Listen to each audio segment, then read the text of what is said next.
Tapi kita harus jujur bahwa doktrin ini adalah konstruksi teologis pasca apostolik, bukan ajaran eksplisit Alkitab. Terminologi teknis Nisea, homoousios, hipostasis, perikoherosis tidak ditemukan dalam Perjanjian Baru, dan dari 8 ayat yang paling sering dikutip, tidak ada satupun yang lulus ujian definisi Trinitas. Jadi ini artinya apa?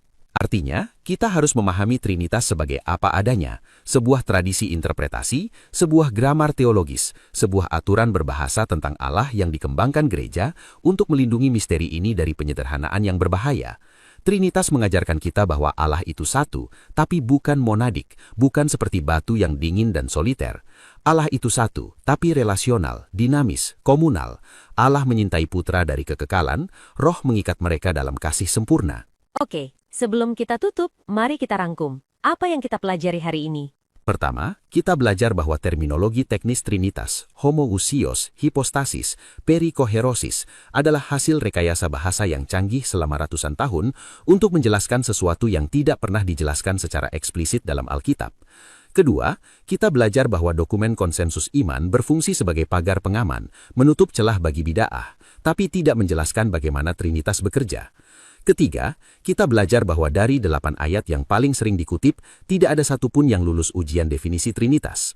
Keempat, kita belajar bahwa kejujuran hermeneutis itu penting, membedakan antara apa yang teks katakan, apa yang gereja deduksikan, dan apa yang gereja nyatakan sebagai ortodoksi. Dan pertanyaan refleksi untuk pendengar kita? Pertanyaan pertama, apakah kamu nyaman dengan distingsi antara ajaran dari Alkitab versus ajaran tentang Alkitab? Kedua, bagaimana kamu merespon fakta bahwa doktrin yang kamu anggap paling inti dalam imanmu ternyata tidak diajarkan secara eksplisit dalam teks yang kamu anggap paling otoritas?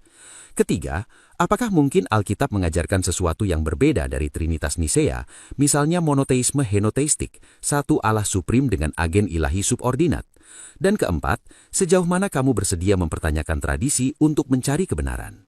Pertanyaan-pertanyaan yang berat, tapi aku rasa ini penting untuk pergumulan teologis yang jujur. Exactly. Dan ingat, pergumulan teologis itu bukan tanda kelemahan iman, tapi tanda kedewasaan intelektual. Kita tidak takut pada pertanyaan sulit, karena kita percaya kebenaran itu tahan uji.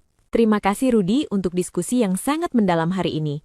Buat pendengar, ini bukan akhir percakapan, ini baru awal. Mari kita terus bertanya, terus belajar, dan terus jujur dalam pergumulan kita. Sampai jumpa di episode berikutnya. Sampai jumpa.